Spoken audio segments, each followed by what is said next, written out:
nyingine tunawakaribisha taifa la Mungu ili tuweze kuyasikiliza mafundisho ya neno la Mungu, mafundisho ambayo tunaamini yanaendelea kuwa baraka kwa ajili ya wengi na yataendelea kuwa baraka na msaada mkubwa kwa ajili ya watu wengi. So ukiwa umebarikiwa na mafundisho haya, hakikisha na wewe umeyasambaza kwa wengine, umeyagawanya kwa wengine, ili kwamba na wao pia wapate kubarikiwa kwa mfano wa namna tunavyobarikiwa. Kabla hatujaleta sehemu ya tatu ya mafundisho yetu, acha tupate kumshukuru Mungu. Bwana Yesu, tunakushukuru kwa sababu uko mwema. Asante kwa muda huu, utumie Bwana kwa ajili ya utukufu na heshima ya ufalme wako. Tunahitaji tutumie Bwana katika kuzungumza na watu wako ulimwenguni, na neno hili liwe na uwezo wa kusababisha mabadiliko makubwa katika maisha ya taifa lako, kwa uwezo wa jina la Yesu Kristo. Amen. Leo ni siku nyingine nzuri ambayo Bwana ametuneemisha ili tuweze kuleta sehemu ya tatu ya mafundisho yetu yanayohusu 44,000 Israelite, ama wana wa Israeli 144,000. Tumesoma kitabu cha Ufunuo sura ya 7 mstari wa 3 na mstari wa 4, na hapo tumeona namna gani Yohana ametujulisha kuhusu hali itakayotokea ulimwenguni baada ya kanisa la Yesu Kristo kunyakuliwa, paske ni après enlèvement ndiyo haya yatafanyika. Mungu ataruhusu ulimwengu uwe katika vita isiyokuwa ya kawaida. Ulimwengu utakuwa katika mapambano makubwa, na mapambano hayo yatasababishwa na namna ambavyo wana wa Israeli watakavyovunja mapatano ama makubaliano yaliyokuwa kati yao na mpinga Kristo. Na Daniel sura ya 9 mstari wa 27, yani Daniel chapitre 9 na verset 27, tunaona namna gani mpinga Kristo atakapotawala. Kutakuwa miaka 3.5 ya raha, miaka 3.5 ya amani, na baadaye kutakuja miaka 3.5 ya dhiki kuu. Ni katika hicho kipindi cha dhiki kuu ndipo macho ya Mungu yatawaangalia sana Waisraeli. Mungu atahitaji aokoe taifa la Israeli, pamoja na kwamba itakuwa ni dhiki ya wana wa Israeli, ni muda wa mateso kwa taifa la Israeli, lakini Mungu atahitaji kuwaokoa, maana atakumbuka maagano alizofanya pamoja na mababu wao, agano alizofanya na Abraham, agano alizofanya na Isaka, na hizo alizofanya na Yakobo. Mungu atazikumbuka, na hii ndiyo sababu Yeremia sura ya 13 na mstari wa 17, Yeremia chapitre 30 na verset 17 inasema kipindi hicho itakuwa ni mateso ya Yakobo, ni kipindi cha souffrance ya Yakobo, lakini Mungu atamuokoa na kipindi hicho. Hii ndio sababu wakati wa dhiki kuu, wakati wa mateso makubwa kwa wanadamu, Israeli hataponyoka, atakuwa naye pia katika kipindi hicho cha mateso. Lakini Mungu atachagua wanaume 44,000 ndani ya Israeli, na anawaweka muhuri wake ili kwamba wawe na kazi ya umissionari, yani wawe na kazi ya umisionere ndani ya Israeli. Kabla hatujaendea kazi ya umisionere ya hawa watu, Jumamosi iliyopita niliahidi ya kwamba siku ya leo tutajaribu kuchunguza kwa nini kabila ya Dan kati ya makabila 12 ya Israeli haiko miongoni mwa wale 44,000 missionnaires. Miongoni mwa Waisraelite 44,000, ukisoma vizuri utakutana Dan haiko ndani, kabila ya Dan haiko, pia kabila ya Efraimu, ila hiyo ni kawaida sababu Efraimu ni mtoto wa Yusufu, na hapakukuwa kabisa lazima ya sana ya kumweka mtoto wa Yusufu kati ya makabila hizo 12, pamoja na kwamba mara nyingi Efraimu walikuwa pia wanamuhesabu kati ya makabila ya Israeli, lakini hapa Efraimu hayupo, pamoja na Dan hawapo kabisa, wameondoshwa. Tukijaribu kuchunguza habari za Dan, tutagundua ya kwamba kuanzia mwanzo wa Biblia, Dani alikuwa mlaaniwa ambaye haijulikane kabisa tatizo la Dan lilikuwa ni nini. Maana tunapoenda ndani ya Mwanzo sura ya 49 na mstari wa 16, Genese chapitre 49 na verset 16, Yakobo alipokuwa akiwabariki watoto wake hakuwahi mubariki Dan, kinyume chake alimlaani. Dan ni mmoja kati ya watoto ambao baba yao alilaani kuliko ambariki. Sikiliza nini ambacho Biblia inasema. Dan atahukumu watu wake kama moja ya makabila ya Israeli. Dan atakuwa nyoka barabarani, bafe katika njia, aumaye visigino vya farasi, hata apandaye ataanguka chini. Wokovu wako nimeungoja, e Bwana. Yaani Yakobo iko anabariki watoto wake, anapofika kwa Dani halete baraka, na kwa mwisho wa maneno magumu ambayo anaonesha kuhusu Dan, akionyesha ya kwamba Dani atakuwa ni nyoka inayosimama barabarani ili kukomoa kisigino cha farasi. Atakuwa anakomoa kisigino cha farasi hadi kumwangusha yule anayekuwa juu ya farasi. Mpanda farasi wake lazima ataanguka. Na kwa mwisho Yakobo anahitimisha hii sehemu kama mtu ambaye iko anaomba Mungu amwepushie na huyu Dani. Wokovu wako nimeungoja, e Bwana. Hakuna mahali pengine ambapo Yakobo alikonclure ama alimaliza baraka aliyokuwa akiwabariki watoto wake kwa maneno kama na hiyo ya kuhitaji Mungu amwokoe. Ni kwa huyu Dani peke yake ambaye Yakobo hakumbariki, bali alimfananisha na nyoka. Kweli watoto wake wengi alikuwa akiwafananisha na minyama. Alifananisha Yuda na simba, akafananisha wengine na mafarasi, punda, lakini alipofika kwa Dan akamfananisha na nyoka. Ijapokuwa nyoka ndani ya Biblia hakuwa mnyama wa heshima, hakuwa mnyama aliyetukuka, hakuwa mnyama aliyependwa, bali ni mnyama aliyechukizwa, sababu mahali pote alifananishwa na Sheitani. Na kisha hiyo laana ya Yakobo haikuishia hapo, ilimfuata Dani. Hii ndio sababu unaposoma Waamuzi sura ya 18 na mstari wa kwanza, Juge chapitre 18 na verset 1, utakuta wakati walipogawia watu wengine urithi wao ndani ya Kanaani, Dani hakupata urithi wake ndani ya nchi ya Kanaani. Sikiliza Juge chapitre 18 na verset 1 inasema nini? Siku hizo hapakuwa na mfalme katika Israeli. Tena katika siku hizo kabila ya Wadani wakajitafutia urithi wapate mahali pa kukaa, maana hata siku hiyo urithi wao haujawaangukia kati ya kabila za Israeli. Watu wote walipewa urithi, watu wote waligawanyiwa nafasi ndani ya nchi ya Kanaani, lakini hapa tumeonyeshwa ya kwamba Dan yeye alikuwa hajapata urithi wake.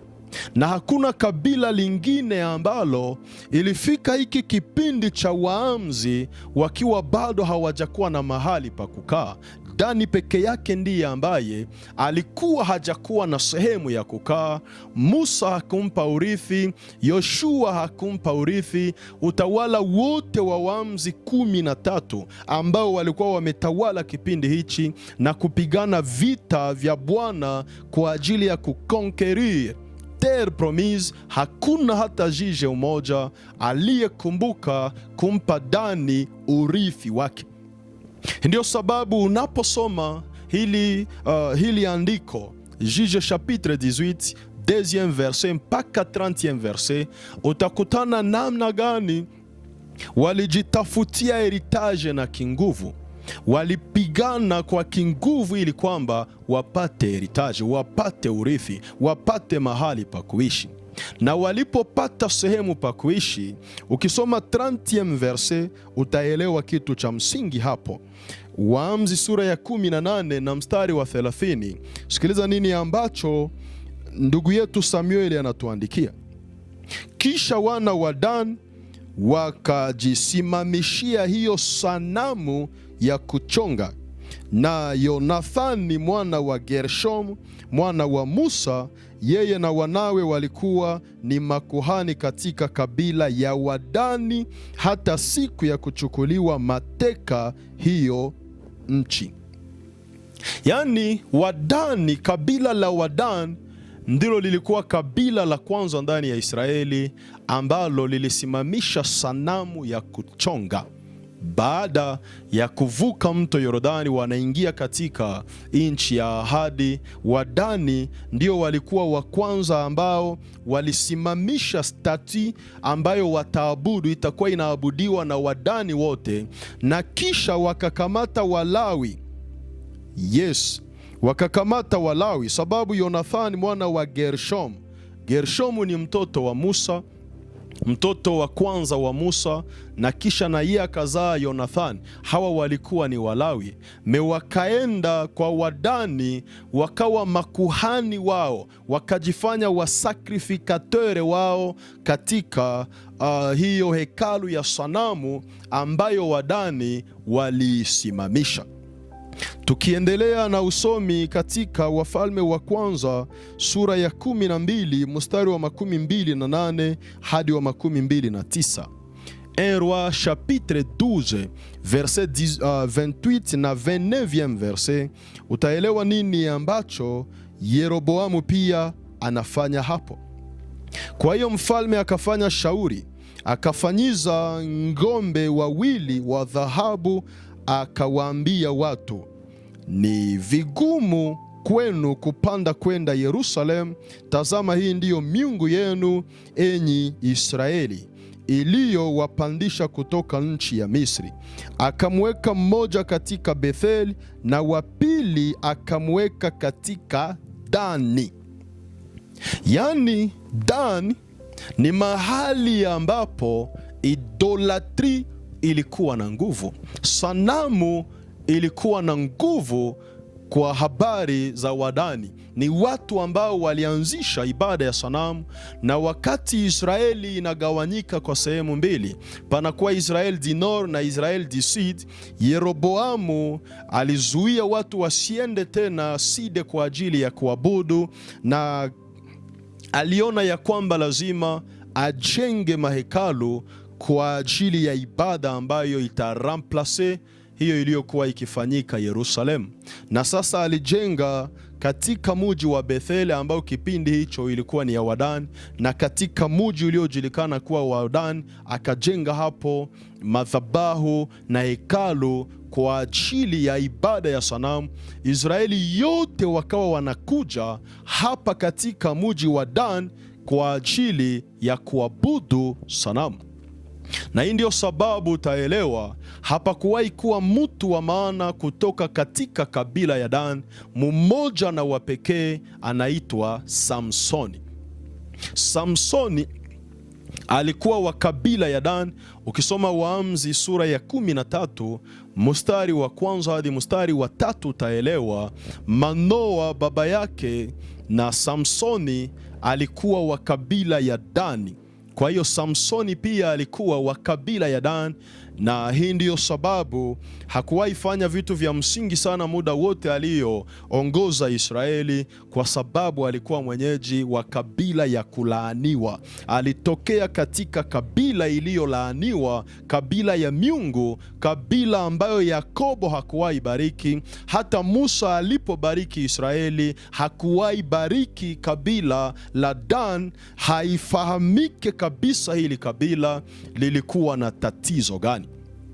Na hii ndiyo sababu waliozidisha utafiti wa mambo ya Biblia wanakiri ya kwamba katika Ufunuo sura ya 13 mstari wa 11 hadi mstari wa 12, Apocalypse chapitre 13 verset 11 na 12 verset, huyu mnyama wa pili ambaye atakuwa tofauti na mnyama wa kwanza, sababu mnyama wa kwanza atatoka baharini na bahari ni sembole ya mataifa.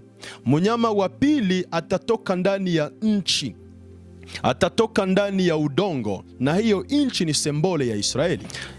Tumesema katika hiyo Ufunuo sura ya 13, 11 hadi 12, nchi hapo ni sembole ya Israeli, ina represente Israeli, nchi katika hilo andiko. Na sasa wafafanuzi wengi wa kitabu cha Ufunuo wamekiri ya kwamba huyu mnyama wa pili atakaye kuwa tofauti na mnyama wa kwanza, maana mnyama wa kwanza alikuwa na mwonekano wake wa kutisha, mwonekano wa kimataifa, lakini mnyama wa pili alikuwa na mwonekano wa Kiisraeli, mwonekano wa kitaifa la Israeli. Kisema mwonekano wa kitaifa la Israeli tunamaanisha nini? Ina maana ya kwamba alikuwa na pembe mbili kama za kondoo. Alikuwa na pembe mbili mfano wa kondoo, lakini akasema kama joka. Aloke tunajua ama tutakapoenda ndani ya Ufunuo sura ya 14 mstari wa kwanza, tutamkuta mwana kondoo ni Yesu Kristo. Na pia tusisahau katika kitabu cha Ufunuo, mwana kondoo ni neno ambalo linatajwa zaidi ya mara 30, zaidi ya 30 fois, na mahali pote ambapo neno hilo lilikuwa likitajwa lilikuwa likimtangaza Yesu Kristo, lilikuwa likimaanisha Yesu Kristo, lilikuwa likisembolize Yesu Kristo. Kwa hiyo huyu mnyama wa pili kuwa na pembe mbili kama za mwana kondoo ni kuwa na mamlaka yenye kufanana ya Yesu Kristo. Atakuwa na mamlaka inayofanana ya Yesu. Atakuwa na mafundisho yenye kufanana ya Yesu. Atakuwa na uwezo unaofanana wa Yesu. Atakuwa na vitu vingi vinavyofanana vya Yesu, lakini Yohana anasema atasema kama joka. Kyote atakachokifanya kitakuwa na ujanja wa kisheitani, kitakuwa na ujanja wa kimapepo. Na waandishi wengi ama wafafanuzi wengi wa hiki kitabu cha Ufunuo wamekiri ya kwamba huyu mnyama wa pili atakuwa Muisraelite atakayetoka katika kabila la Dani. Na kulingana na namna lilikuwa ni kabila la laana ndani ya Israeli, ni kabila la miungu ndani ya Israeli, ni kabila la masanamu ndani ya Israeli, inaeleweka kabisa na urahisi wa sana ya kwamba Mungu atamweka Dani pembeni. Mungu atatupa mbali kabila la Dani, na ni kabila ambalo halitaleta 12,000 misionere wake. Misionere 12,000 watatolewa kwa kabila la Manase ambalo ndilo litachukua nafasi ya kabila ya Dani. Na nini kitafikisha Wadani hapo? Ni maneno ya Yakobo. Paske unajua Yakobo alibariki watoto wake wote sawa na namna alivyowafahamu.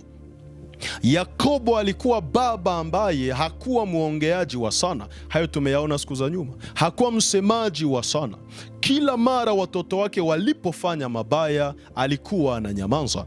Ndio maana unaposoma Mwanzo sura ya 29 mstari wa 31 hadi 34, Genese chapitre 29 verset 31 mpaka 34 verset, utakuta namna wanavyofatana hapo watoto 4 wa kwanza ambao Yakobo aliwazaa na Lea. Wa kwanza alikuwa ni Reubeni, wa pili alikuwa ni Simeoni, wa tatu alikuwa Lawi, na wa nne alikuwa ni Yuda. Lakini ndani ya Genese chapitre 49 ambao tumesoma siku za nyuma, tumeona namna gani Reubeni aliondolewa urithi, Simeoni hakupewa urithi, Lawi hakupewa urithi, urithi ukaenda kwa Yuda.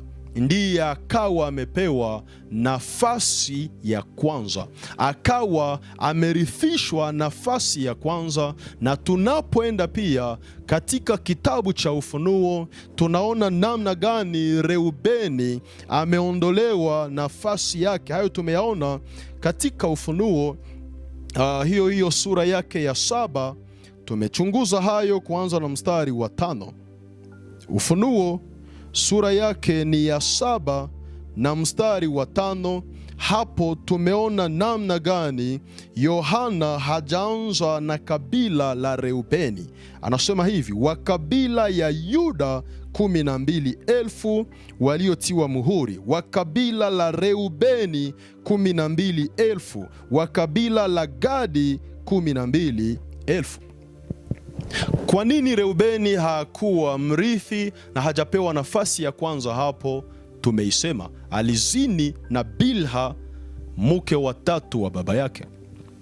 Kwa nini Simeoni na Lawi hawajapewa wao pia urithi katika sehemu hii? Ni kwa sababu ukisoma Mwanzo ya 34, Genese chapitre 34, unaanza na 8e verset unaenda mpaka 16e verset, utagundua namna gani Yakobo anafanya mapatano na Wahivi. Yes, Wahivi, watu taifa moja ndani ya Biblia, watu wa mataifa walioitwa Wahivi. Uanze na huo mstari wa 16, ndiyo Genese chapitre 34 verset 16, na ukijisikia unaweza ukaenda hadi 31e verset. Utakuta baada ya Yakobo kufanya mapatano na Wahivi, Simeoni na Lawi walikuja wakaua wanaume wote ambao walikuwa mu position ya faiblesse, sababu walikuwa wametahiriwa, ili iwe alama ya mapatano kati yao na Yakobo. Na sasa Yakobo alichukizwa na tendo hilo. Alipokuwa anabariki watoto wake huko nyuma, alikataa Simeoni na Lawi hawatarithi ndani ya nyumba yake, sababu ya namna walivyoua watu katika hasira yao, pasipo kujali mapatano ambayo Yakobo alikuwa amefanya pamoja na hao Wahivi. Kwa kweli Yuda naye alikuwa na mabaya, sababu aliwahi zini na Tamari, mke wa mtoto wake, ndani ya Genese chapitre 38. Meyo haikukuwa tatizo ya Yakobo na hakuifanya kwa kutaka, alidanganywa na Tamari. Hii ndiyo sababu Yakobo hakumsanctione juu ya hiyo, lakini wengine wote walikuwa wanapata sanction kulingana na matendo yao mabaya. Na namna Yakobo alivyokuwa anasema, maneno ambayo Yakobo alitamka katika maisha yao yaliwafuata wote. Genese chapitre 49 verset 9 na 10e verset. Mwanzo ya 49 mstari wa 9 na mstari wa 10, anabariki Yuda na kusema fimbo ya ufalme haitatoka kwa Yuda mpaka hapo mwenye hiyo fimbo atakapokuja. Na hii ndio sababu kichunguza ndani ya Israeli, kabila ya wafalme wa kweli ilikuwa ni kabila ya Yuda. Wayuda ndio walikuwa wanatoa wafalme ambao Mungu alikuwa ana reconnaître ufalme wao. Hayo yote ni maneno ya Yakobo, na hii inatusaidia kuelewa influence ama impact ya maneno ya baba kwa watoto wake. Imagine watoto 12 wa Yakobo, maisha yao yaliambatana na maneno ambayo baba yao walikiri juu yao. Yule aliyebarikiwa na katika maisha yake alikuwa wa kubarikiwa.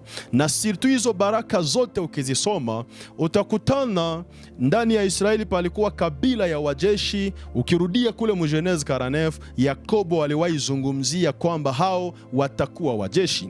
Palikuwa kabila ya wasavant, wa connaisseur ndani ya Israeli. Ukirudia huko nyuma utakutana Yakobo aliwahi zungumzia namna gani hao watakuwa watu wa ujuzi, na kabila ambayo ilikuwa inasaidia wengine. Ukirudi huko nyuma utakuta ilianza na maneno ya baba yao Yakobo, namna alivyosema ndivyo ilivyotokea katika maisha yao. Unajua, mara mingi sana sisi wa leo tunakuwa tunacheza na maneno ya wazazi. Maneno ya wazazi ijapokuwa yana nguvu zisizokuwa za kawaida. Sesirke kuna wazazi wengine ambao maneno yao hayana nguvu, ni kwa sababu ni wazazi wanaolaani pasipo sababu. Ijapokuwa Mithali sura ya 26 mstari wa 2 na wa 3 inasema laana isiyokuwa na sababu hayumpati mtu.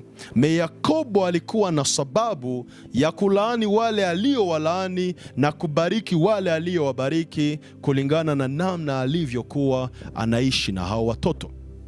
Kwa hiyo nataka nizungumze na watoto, turudishe heshima yetu kwa wazazi, tuwe na heshima kwa wazazi wetu, sababu mara mingi sana maisha magumu na matatizo tunazokutana nazo leo katika maisha yetu zinatokana nyingi na maneno mabaya ambayo wazazi wanakuwa wanakiri kwa watoto wao.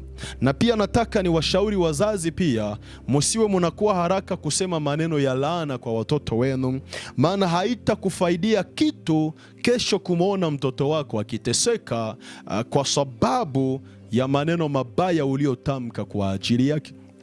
Haitakupa faida mzazi kuona mtoto kesho amekuwa shege barabarani sababu ndivyo ulivyo mlaani. Haitakupendeza kuona mtoto amekuwa malaya barabarani sababu mzazi umemlaani na kusema weye hautaolewaka maisha yako, utakufaka huko unatangatanga mwanaume sababu hauko unasikia ushauri ninaokupeni.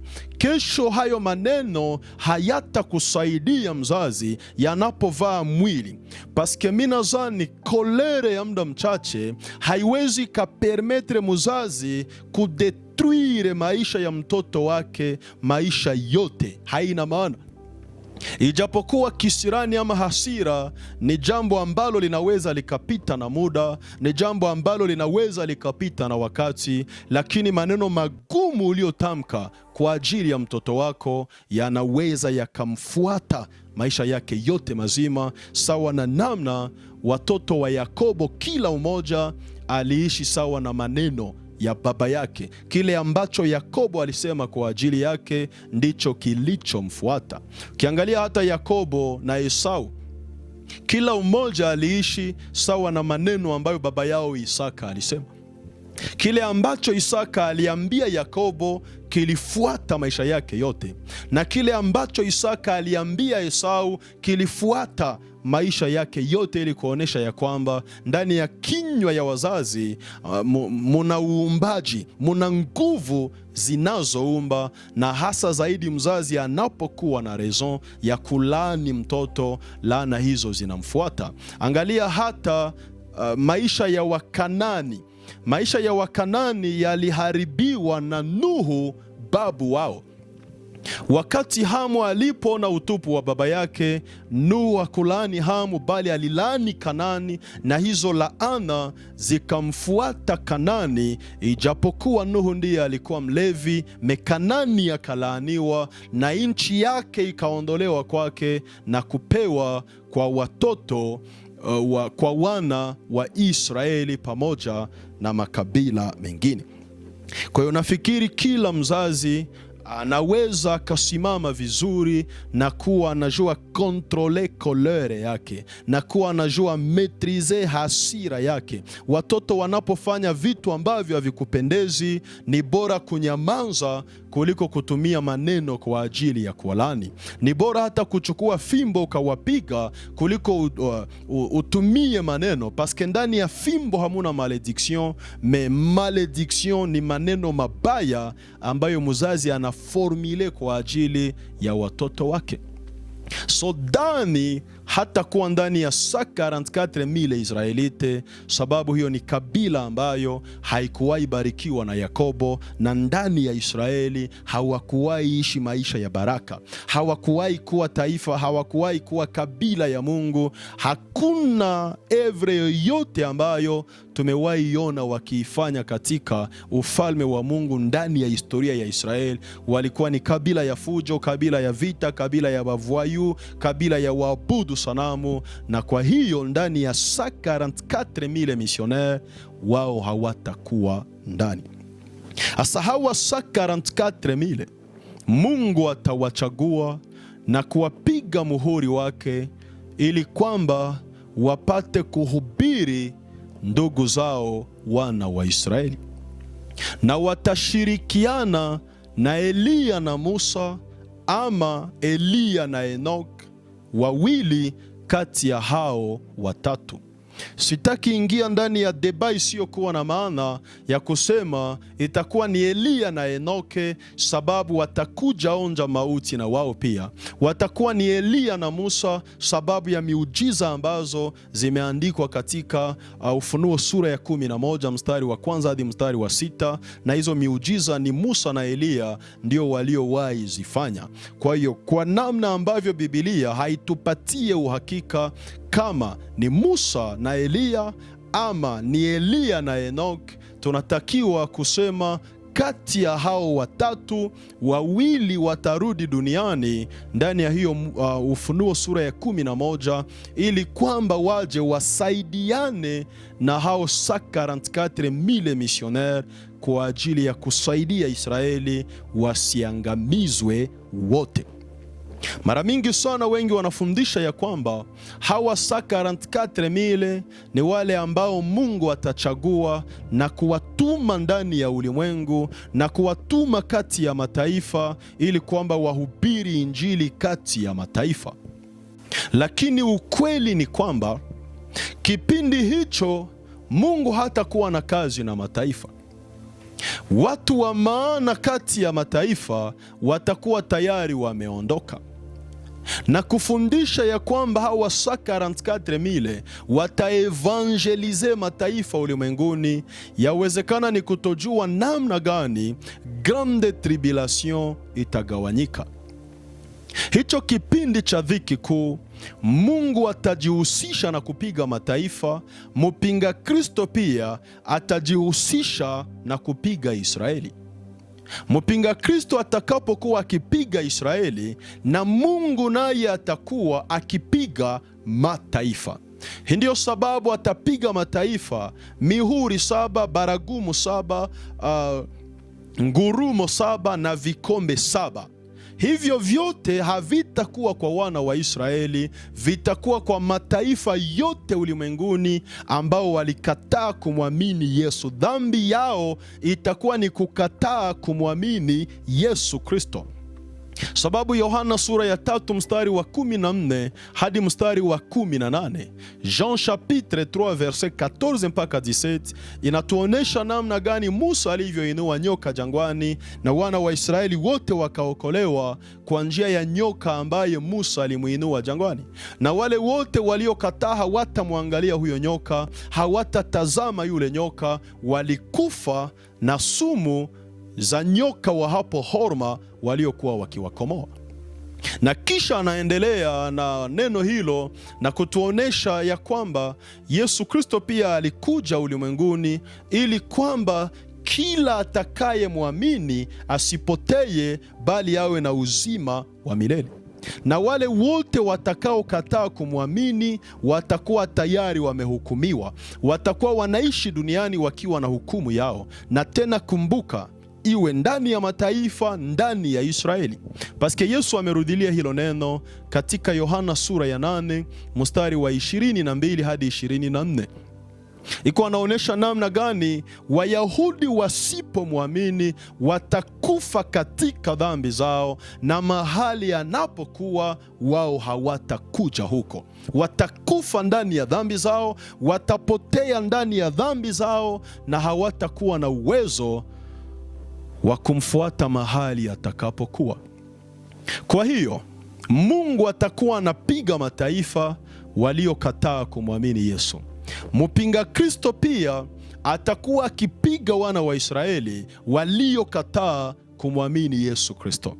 Asa hasira ya mpinga Kristo itakuwa kali, kolere ya mpinga Kristo itakuwa juu sana, sababu ya namna atakavyokuwa amewasaidia wana wa Israeli, atakavyokuwa amerestore hiyo nation ya Israeli na kuwarudishia vitu vyote walivyopoteza.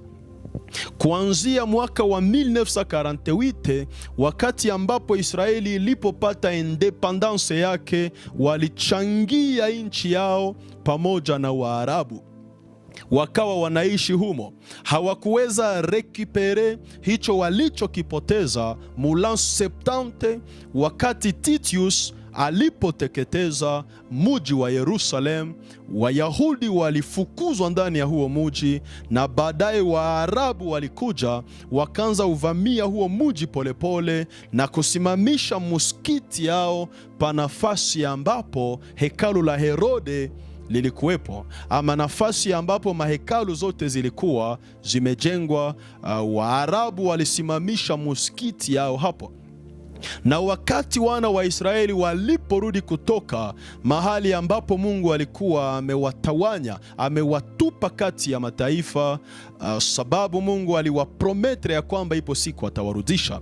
Ukisoma Ezekiel chapitre 20 verset 34 mpaka 38 verset, Ezekiel sura ya 20 mstari wa 34 hadi 38, Mungu amewaahidi ya kwamba atawakusanya tena na kuwaondosha katika nchi za mataifa, mahali ambapo amewatawanya, na atawaleta wote ndani ya nchi yao, ili kwamba apate kuwapigia wote ndani ya hiyo nchi, ili kwamba wote wapate kupigwa kikamilifu wakiwa ndani ya nchi yao. Ukisoma Ezekiel chapitre 38 na Ezekiel chapitre 39, Mungu hajaprometre kwamba yeye peke yake ndiye atawapiga na mkono wake, anaahidi ya kwamba atawakusanya ndani ya nchi yao, atawapa amani. Baadaye ataleta Gog aje atawale juu yao, awapige kabisa kikamilifu ndani ya nchi yao. Na huyo Gog ni jina lingine la mpinga Kristo katika Agano la Kale. Sasa huyu mpinga Kristo atawapiga wana wa Israeli. Patakuwa vita ambayo itasababishwa na trahison ya kote zote mbili, sababu Antikristo atakapokuja atawarudishia wana wa Israeli muji wao wa Yerusalem, atawarudishia kila kitu ambacho wamenyanganywa na Waarabu.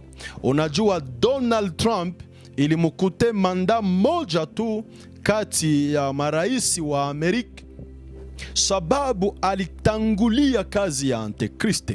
Wakati Donald Trump anasimama, alionyesha ya kwamba iko tayari kufinanse ujenzi mpya wa hekalu la Yerusalem, na Wayahudi warudishiwe kila kitu ambacho walikuwa wamenyanganywa.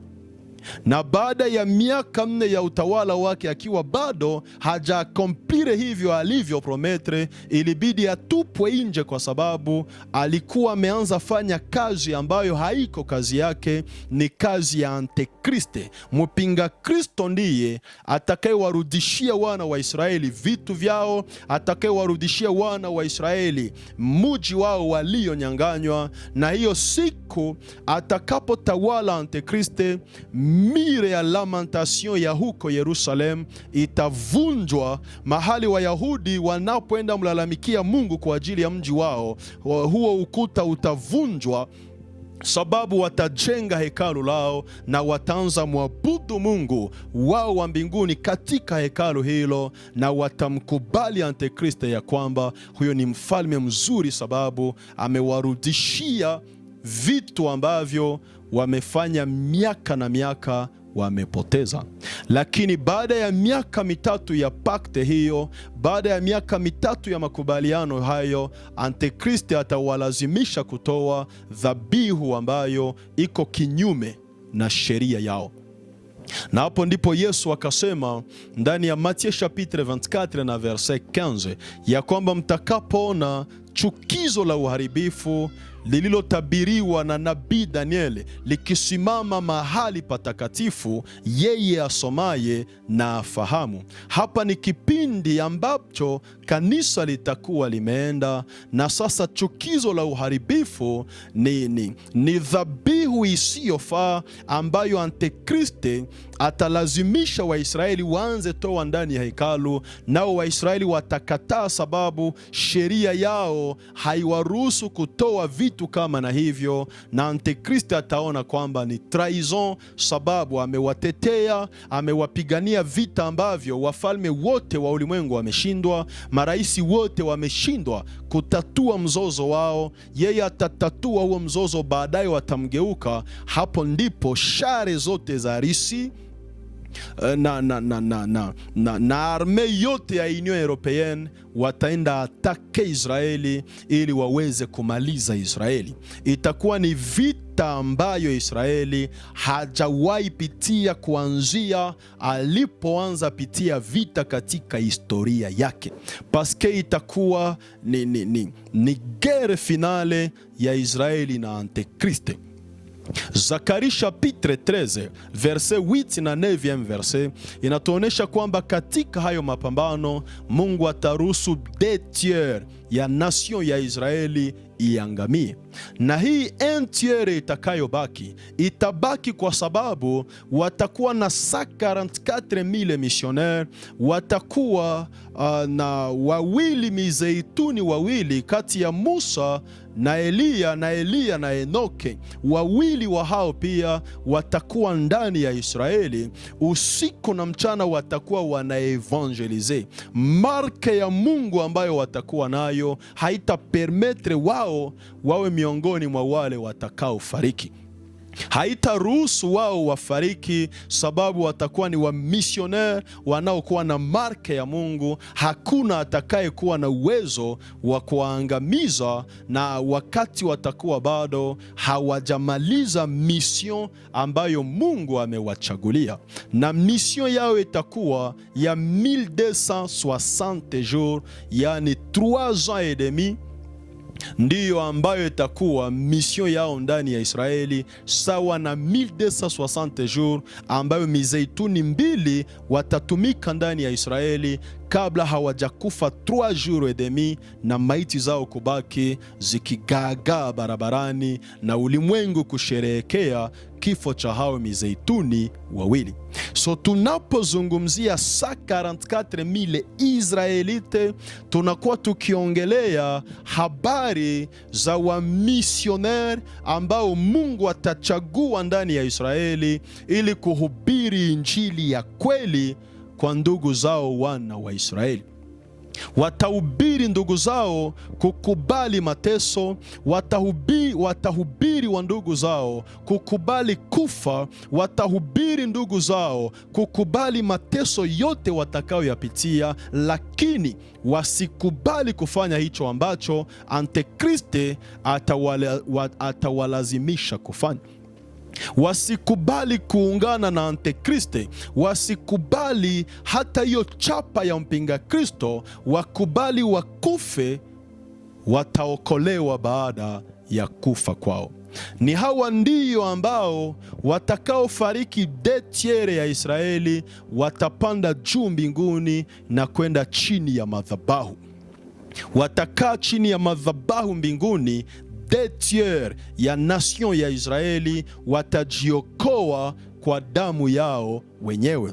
Kumbuka, huku Mungu atakuwa akidili na watu wa mataifa. Mungu atakuwa akipambana na watu wa mataifa, na 2/3 ya Israeli itakuwa iko inauawa, itakuwa iko inafariki hapa duniani, na sisi mbinguni, kanisa la Yesu pamoja na wale waliomwamini Yesu ndani ya Israeli wakakubali awe Bwana na Mwokozi wa maisha yao, tutakuwa tuko tunaenjoy mbinguni pamoja na Bwana wetu Yesu Kristo. Ufunuo sura ya 6 na mstari wa 9 na huo wa 10 inasema hivi: na alipoifungua muhuri wa 5, nikaona chini ya madhabahu roho zao waliochinjwa kwa ajili ya neno la Mungu na kwa ajili ya ushuhuda waliokuwa nao. Wakalia kwa sauti kuu wakisema, E Mola mtakatifu mwenye kweli, hata lini kutohukumu wala kuipatia haki damu yetu kwa hao wakaao juu ya nchi? 11. Nao wakapewa kila mmoja nguo ndefu nyeupe, wakaambiwa wastarehe bado muda mchache, hata itakapotimia hesabu efektife ya wajoli wao na ndugu zao watakaouawa vile vile kama wao. Hapa hili andiko mara mingi linatafsiriwa vibaya, na wengi wetu wanalihubiri na kusema hawa ni watu wa mataifa ambao wataokolewa kwa damu yao. Ni watu ambao watakuwa wanakatwa mkono, namna tunavyoona masakre zikifanyika ndani ya nchi yetu ya Kongo, Ituri. Watu wanauawa wakikatwa vipande vipande. Muteritware ya Beni watu wanachinjwa usiku na mchana na kukatwa vipande vipande, na baadaye hao waliowachinja wanachukua picha, wanafilme na wanatia komedia ili kuonesha kazi ya unyama, kazi ya watu ambao wanaishi kama wanyama wamefanya kwa ajili ya ndugu zao wanadamu.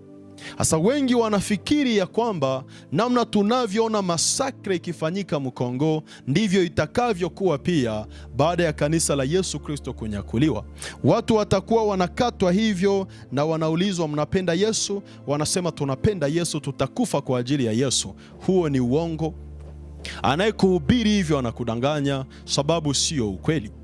Kanisa la Yesu lipo duniani, unashindwa kumwamini Yesu ijapokuwa tunaokolewa kwa njia ya damu ya Yesu Kristo. Kwa leo tuko na wokovu kwa njia ya damu takatifu, damu ya mwana kondoo, damu isiyokuwa na hila, damu isiyokuwa na dhambi, damu isiyokuwa na makosa. Ndiyo damu inayotuokoa leo, na wengi wetu wanakataa kuokolewa kwa njia ya damu ya Yesu Kristo. Ina maana ya kwamba damu ya Golgotha, damu ya mwana kondoo imeshindwa kuwaokoa. Kama damu takatifu ya Yesu Kristo inashindwa kukuokoa, mie sijue damu ya Kongo itafanyaje ili iweze kukuokoa. Sio wakongomani tutaokolewaka kwa damu yetu. Unashindwa okoka leo kwa damu ya Yesu, damu yako itakuwa na nguvu gani ya kukuokoa? Sisi Waganda tutaokokaka hiyo siku kwa damu ya Yesu, kwa damu yetu wenyewe. Acha leo tukule raha, hiyo siku tutajiokoa kwa damu yetu. Wewe hautajiokoa kwa damu yako. Watakaojiokoa kwa damu yao wenyewe itakuwa ni wana wa Israeli, sababu watakuwa na wahubiri, watakuwa na 44,000 missionnaires, watakuwa na mizeituni 2 ambao watakuwa wanatenda miujiza usiku na mchana ili kupambana na arme ya Antikriste ambayo itakuwa ikiatake ndugu zao ili ipate kuwaangamiza. Siku yetu ya kuokoka mimi na wewe ni leo. Maana kanisa la Yesu litakapoenda, usitarajie hicho kipindi ambacho utajiokoa kwa damu yako. Hautapataka muda wa kujiokoa kwa damu yako. Kumbuka hicho kipindi hapatakuwa neno la Mungu kati ya mataifa. Hapo ndipo Amosi sura ya 8 mstari wa 11 na huo wa 12. Amos chapitre 8 verset 11 na 12 anasema, kipindi hicho Bwana atatuma njaa duniani na kiu. Haitakuwa njaa na kiu ya chakula na maji, bali itakuwa njaa na kiu ya neno la Mungu. Watu watatangatanga kutoka bahari hadi bahari wakitafuta neno la Mungu na hawatalisikia. Maana kumbuka, nafikiri mwaka unaokuja tutafundisha kuhusu dini moja itakayotawala ulimwengu kipindi hicho baada ya kanisa la Yesu Kristo kunyakuliwa. Kanisa litakapoenda, ulimwengu haitapoteza religion. Ulimwengu itakuwa na religion moja, maana kila kitu cha ulimwengu kitakuwa kimoja na dini itakuwa moja. Watu wote wataabudu katika hiyo dini. Ni ndani ya hiyo dini ndipo nabii wa uongo atafanya miujiza zote 6 ambazo ameandikwa hapo katika hiyo Ufunuo sura ya 13 mstari wa 12 hadi huo wa 18. Atafanya kazi kubwa ndani ya hiyo dini, nabii wa uongo, na kujaribu kuwaleta watu wote waabudu sanamu ya mpinga Kristo, waabudu mpinga Kristo, waabudu baba yao Shetani. Sasa mataifa ambao watavutwa na uwezo wa Antikristo, watavutwa na amani ambayo atawapeni, wataadere ndani ya hiyo dini, watajiunga ndani ya hiyo dini ambayo kipindi hicho itaitwa Babuloni ama Babel. Ndiyo dini ambayo watu wote wataunda. Hapata kuwa Islamu duniani, hapata kuwa Kristianisme duniani, hapata kuwa sijue wa Budiste, sijue watu gani, wale wote hawatakuwa duniani, sababu wote wataadere ndani ya religion moja inayoitwa religion ya Antikriste, na hapo ndipo ekumenisme itakuwa na nguvu. Hiyo religion ekumenike itakuwa na nguvu sana na itatawala ulimwengu. Na leo hayo mambo tayari tumeanza yaona, sababu hakuna kitu kitakachotokea duniani kipindi hicho ambacho kitakuwa hakikuanza leo. Leo tuko mwekumenisme, mahali ambapo dini zote ziko na baraza moja. Waislamu, wa Kristo, sijue wa Budiste, wanani, wote wana baraza lao moja, mahali ambapo kila mara wanafanya marenio zao, namna gani ya kuwa na amani duniani, namna gani kanisa ama religion inaweza ikaleta amani duniani. Na hii ndio sababu miaka za nyuma tumewahi ona mmoja kati ya viongozi wakubwa wa kanisa, mmoja kati ya viongozi wakubwa wa Ukristo duniani amewahi enda Egypte, mwinchi ya Waarabu, mwinchi ya Uislamu, na kufanya mitingi huko, na Waislamu wakaenda sana katika kikao cha huyo baba mkuu wa Ukristo duniani, ili kuonesha ya kwamba miaka zinazokuja hapata kuwa Katoliki, hapata kuwa Uislamu, hapata kuwa Waprotestant. Kanisa likishaenda hizo divergence ama hizo migawanyiko zote zitaishi, na watu wote watakuwa na religion moja. Sijue hiyo nitaifundisha siku ambayo nitafundisha kuhusu 6 mara 3 ama 666. Tutaona namna gani ulimwengu utakuwa na umoja wa kila kitu, na migawanyiko kidini pia itaisha. Sie tunasalaka mumuskiti, hicho kipindi hakitakuwa. Sie tunaendaka mshapele, sie tunaendaka mukatedrale, si tunaendaka sijue mutample yetu, hiyo siku hamutakuwa na hivyo vyote, sababu ninyi nyote mtakuwa na religion moja ambayo itakuwa chini ya utawala wa mpinga Kristo pamoja na nabii wa uongo ambaye ndiye atakuwa kiongozi mkuu wa religion. Paske kumbuka, hicho kipindi ndicho kipindi ambacho mwanadamu atapata matatizo ambayo hajawahi pata duniani, sababu religion yote ya dunia itatawaliwa na faux profete, na politike yote ya dunia itatawaliwa na Antikriste. Hao wawili ndio watakamata religion na politike ya dunia, ijapokuwa wote watakuwa na roho ya Shetani ndani yao, zaidi ya namna mwanadamu alivyotawaliwa na Shetani. Sababu kumbuka, wiki inayokuja tutajaribu kuona somo ambalo linasema mwanamke na joka, mwanamke na dragon. Tutaona namna gani kipindi hicho Shetani atakuwa ameondoshwa mbinguni, atakuwa amefukuzwa mbinguni, na atakuwa amekuja duniani. Physically hataonekana, yani katika mwili hataonekana, menguvu zake zote, ufalme wake wote, mamlaka yake yote ataviweka ndani ya Antikriste, ataviweka ndani ya faux profete, ili kwamba waweze kufanya kazi na spidi isiyokuwa ya kawaida, sababu watakuwa wakijua wanaelekea Gog na Magog, ambayo itakuwa ni guerre finale, na inabidi wawe kabisa na ulimwengu wote nyuma yao, ili kwamba katika vita ya Gog na Magog wote waangamie pamoja na mataifa yote ambao watakuwa nyuma yao. So kipindi hicho wale wote ambao walikataa kumwamini Yesu Kristo, wale wote ambao walifurahia maisha ya dhambi mbali na Yesu Kristo, wale wote ambao walifurahia kuishi kinyume na namna Yesu anavyotaka, wale wote ambao walidharau kazi ya msalaba, wale wote ambao walikanyagia kazi ambayo Yesu alifanya msalabani. Hapo ndipo unabii wa Malaki sura ya 4 mstari wa kwanza na mstari wa pili utapata kutimia. Malaki chapitre 4 verset 1 na 2e verset. Mu premier verset natuonesha namna gani wenye haki watangaa kama jua. Mu 2e verset tunaona namna gani wenye dhambi watakanyagwa kama makapi. Ni hicho kipindi ndipo wenye dhambi watateseka duniani. 144,000 missionnaires itakuwa kwa ajili ya wana wa Israeli na wala haitakuwa kwa ajili ya mataifa. Mizeituni hao wawili watakuwa kwa ajili ya wana wa Israeli na wala hawatakuwa kwa ajili ya watu wa mataifa.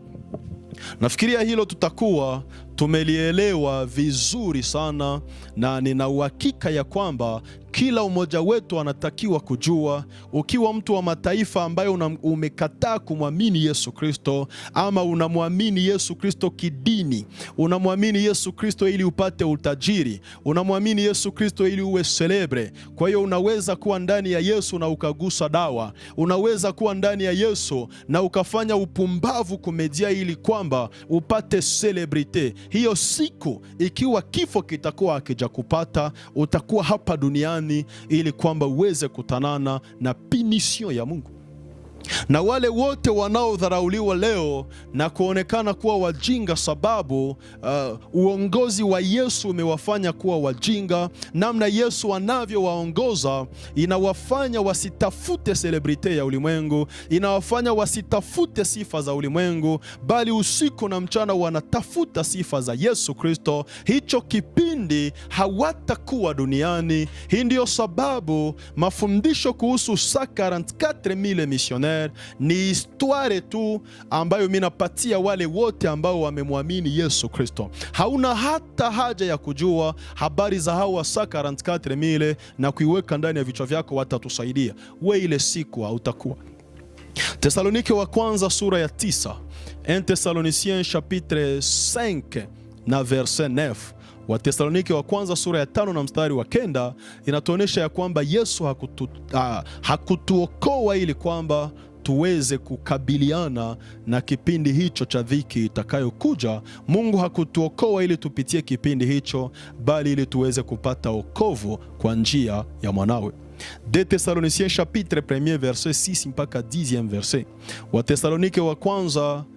Wa pili sura ya kwanza mstari wa 6 hadi mstari wa 10 inatuonesha namna gani atakapokuja Yesu Kristo itakuwa ni kwa ajili ya kuwalipa mema wale wanaoteswa leo na kuwasababishia mateso wale wanaotesa taifa lake, wale wanaotesa watoto wake. Inayo maana kwamba kipindi hicho sisi hatutakuwepo duniani, maana tutakuwa tumemlaki Bwana wetu Yesu Kristo.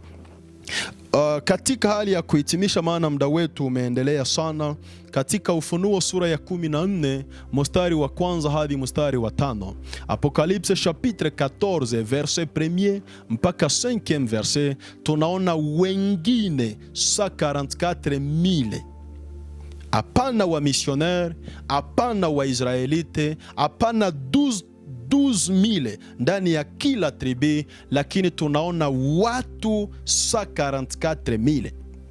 Watu 144,000 ambao sio wana wa Israeli, ambao hawasemi kwamba ni watu wa mataifa, hawatupatie nationalite za hawa watu, ila wanatuonesha tu kitu kimoja, ya kwamba walijitenga na wanawake, walikuwa mabikira, walimfuata mwana kondoo mahali pote alipoenda, na walitunga wimbo ambao hakuna mtu aliyeujua isipokuwa wao peke yao. Hawa watasimama mbinguni pamoja na mwana kondoo.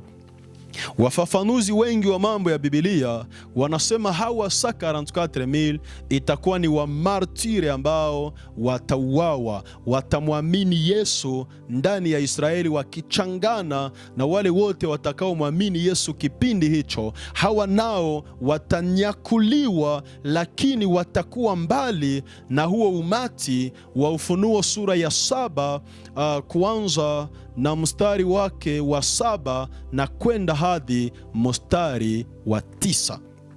Kuna fule ya watu hapo ambayo Yohana aliona mbinguni, watu kutoka makabila, lugha na rangi ambao mwana kondoo aliwanunua. Ukienda ndani ya Ufunuo sura ya 5 mstari wa 9 na mstari wa 10, wakati mwana kondoo anachukua kitabu mbinguni, luanje ambayo ilitolewa kwa ajili yake, walionyesha namna gani alimwaga damu yake msalabani ili kwamba aweze kumnunulia Mungu watu wa kila kabila, lugha na rangi. Na hawa ndio wale watu ambao katika Ufunuo sura ya 7 watakusanyika mbinguni. Hao ndio kanisa la mwana kondoo ambalo litaonekana mbinguni wakati 144,000 missionnaires watakuwa wako hapa duniani. Hawa 144,000 wa pili hawatakuwa sehemu ya kanisa, maana wao watakuwa ni waimbaji. Hawatakuwa na kazi ya kuhubiri duniani, watakuwa na kazi ya kuimba wimbo mpya juu mbinguni ambao hakuna anayeujua isipokuwa wao peke yao. Ni kwa njia ya hili andiko ndipo wengi wanajidanganya na kusema ya kwamba hawa ndio watakaookoka, watakaoenda mbinguni. Memo Apokalipse 7 walituambia ni umati ambao hakuna mtu aliyeweza kuuhesabu. Yohana hakuweza kuuhesabu, wazee 24 hawakuweza kuuhesabu, malaika mbingu hawakuweza kuhesabu, sababu itakuwa ni umati wa wakombolewa, ni umati wa wale ambao walinyakuliwa kipindi cha baragumu ya mwisho, na sasa watakuwa katika mji mtakatifu.